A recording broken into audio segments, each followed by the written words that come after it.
Hey guys, it's Greta, and I was just sitting down to write a blog post, and I was writing like a freaking novel. So I'm going to do a video about social media. I want you to buckle in your seatbelts because I seem to have a lot to say about it. I've been having an amazing time doing some very high quality social media for some of my clients, and I have just been learning a ton that I want to share with you.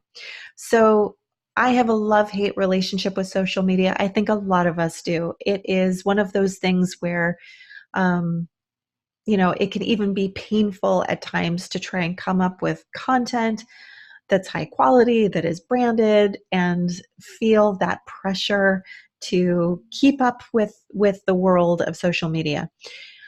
Having said that, I also see the efficacy of it. And while like I said, struggle with it myself, I do see that when you do get into that good habit of doing it, some very, very powerful benefits result. I'm going to talk about that in just a minute. So there are three reasons that social media is still worth it. Number one, audience growth. Now, there are some of us that actually that is a big deal, growing your audience. The size of your social media audience is a reflection on the success of your business. For even smaller businesses, however, focusing on audience growth, and that means that you aren't flatlining, that you are in fact seeing, no matter how slow, no matter the duration, no matter the number, you are seeing the quantity of your fans and followers increase by digits. That matters. It means that you are, in fact, catching the eye of new audiences, new potential customers on a regular basis. So that is important. Number two, conversion. We aren't just posting pictures of puppies and the latest barista coffee latte. We are trying to put out relevant content that relates to our business, our product, our service, and that is always with an invitation for them to become a customer.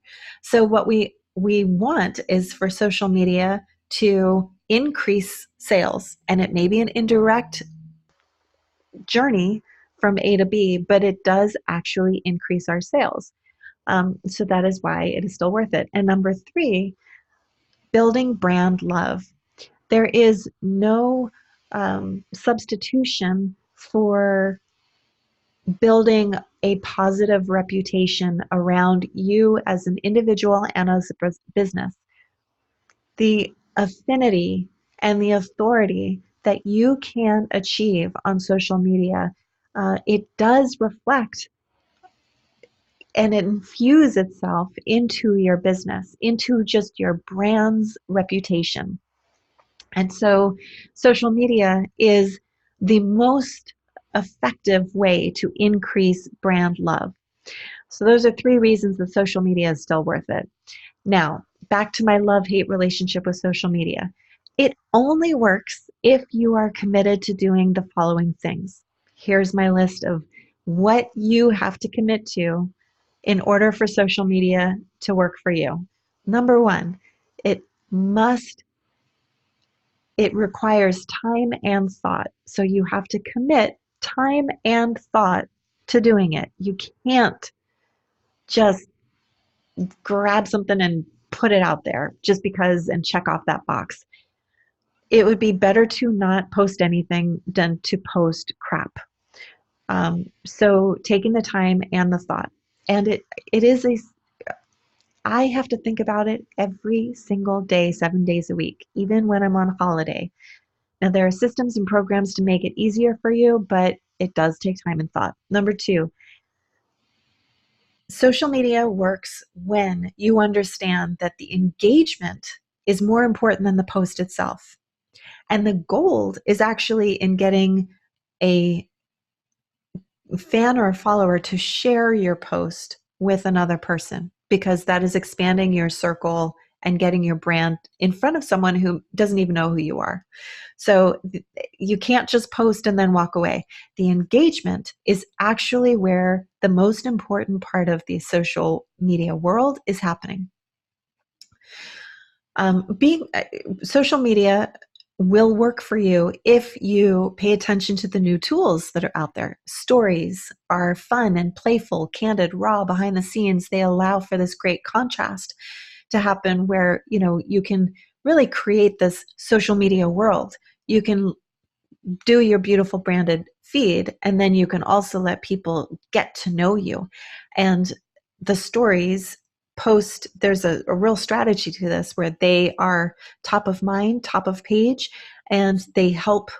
They're a rabbit hole that if you can get someone's attention, then you can bring them to your social media feed and then hopefully to your website. So social media will work for you if you are willing to learn how to use it and pay attention to the tools. That includes putting a little bit of advertising money into social media. Social media has some great ways and very affordable, ways of boosting and increasing the placement of the post. So check that out. Social media will work for you if you have a goal to grow. So I talked about 3 reasons why social media is still worth it. And number 1 is growth. Having an actual goal, paying attention to the number of followers you have is really important. So 10,000 followers is the first milestone for Instagram, where they then unleash some very valuable resources. I say make 10,000 a goal. And finally, social media will work for you if you take advantage of it as a great training ground to learn how to talk about your brand. So jump in, be uncomfortable, practice talking about your brand.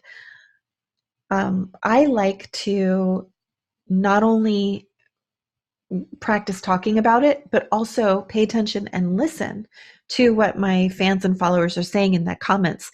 That is an incredible place to learn about, feedback, constructive criticism, product information. It instructs me about maybe new products and services that, or helps me improve my products and services. That is invaluable data. So here's my weekly routine. This is how I go about my own social. First of all, when I'm first getting started and I haven't really done too much social, I establish a brand vibe. So I make sure that my Instagram and my Facebook and my Twitter and my Pinterest and whatever social profiles I'm going to do look like my brand. I pay attention to colors and fonts and style. So you want to get that established.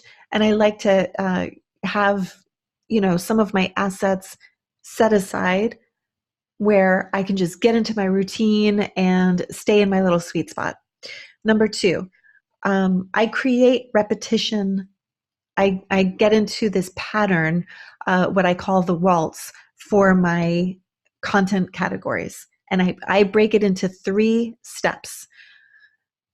First of all, that helps me come up with content, so I'm not always just doing the same thing over and over again, but it also looks really beautiful and it creates a very nice rhythmic feel. Again, going back to that brand vibe.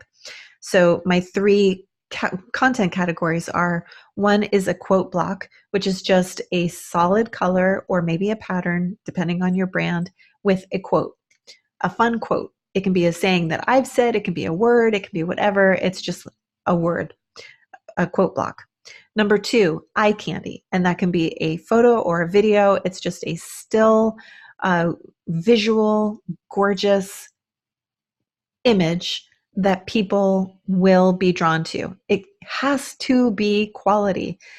You can see when you look at Instagram things that catch your eye, and you want to be at that level. Now, there are plenty of resources. If I can hear what some of you are going to say is like, yeah, this is great, but what do I do? Where do I find these? And there are plenty of resources. In fact, you can look in my blog or you can leave a comment in this blog post and I'll help you out with like where to get this. But eye candy. Then number 3, and this is key, being a resource to your audience. Thinking of something that is relevant and valuable to say to them that is helpful. So if you don't have an idea, think of an FAQ section. What are some questions that your customers might ask that you would know the answer to that you could talk about? So, for example, when I was thinking about writing this blog post, I was thinking about how many questions my customers ask about social media and all of the things that I could say about that. I could do a whole conference on social media. And so if I'm thinking about information or a resource, I could pick one thought, one simple, helpful thought, like social media takes time and thought. Anything less is not doing social media well. And that in itself is a post. Okay, so I'm going to recap just to make sure we're all on the same page. My weekly routine, number 1 is I establish my brand vibe. So I get my colors and my fonts. And this is something you should only have to do once because that's going to be your vibe. Moving forward, you've got your style. Number 2, create that repetition of content categories. So I try and post once a day, 7 days a week. And that follows a routine of my 3 repetitive content categories: quote block, eye candy, information. And that brings us to number 3. Use a system. Now, G.P.S has an amazing publishing system for publishing social media and doing it really conveniently, really high quality, beautifully simple, effective. If you're not taking advantage of G.P.S as a tool, you're crazy, because that's what I use. But there are other systems out there, and it's important that you not try and do this manually every single day. That's just wasting your time. And there are systems that allow you to do very custom, very high quality social media. Again, remember, the engagement is actually the key. So I like to automate my posts. I take the time once a week or twice a week to schedule my posts for the week. And that allows me the quality time every single day to manually engage with my customers. That is the human touch that I am bringing to my system. And that is number 4, save time for engagement. By using a system and by planning in one chunk of time and thinking it through, then you get to the sweet spot of social media, which is engagement. And number 5 is save time to study the metrics. You want to actually look at the growth. So yes, are we growing? If you're not doing it right. Number 2, are you converting? Sorry, I just wanted to make sure I was reminding I'm not doing too many numbers here. So you're studying the metrics and you're making sure that you're growing, that you're converting, that there is some value to your social media, that you can, as indirect as it may be, you can see an impact, a positive impact on sales. If you suddenly find yourself getting a lot of customers or getting a lot of new clients, sales, whatever, and you're doing social media, I guarantee you that one is related to the other. And the other metric, the third metric that you want to look at is just brand love. Are you getting likes, shares, comments? Are you in fact having this positive feedback and engagement? What is the quality of it? If you're getting spam comments, you're doing it wrong. If you're getting negative comments, pay attention to that, but You shouldn't be. You shouldn't be getting too many negative comments. That would suggest that the quality of your content is awry. And that's it, folks. You know, this is, again, a long video, but I feel like it is essential that you pay attention to social media. You have seen my 3 circles a million times all over my website and everywhere, every conference I go to. I talk about how there's your website and there's your relationships with Google and there is social media. That is how you engage with your audience. And so at this time, today, as of September 1st, 2019, social media is still worth it. Hope this was helpful. Thanks for watching all the way to the end, and I will catch you next time.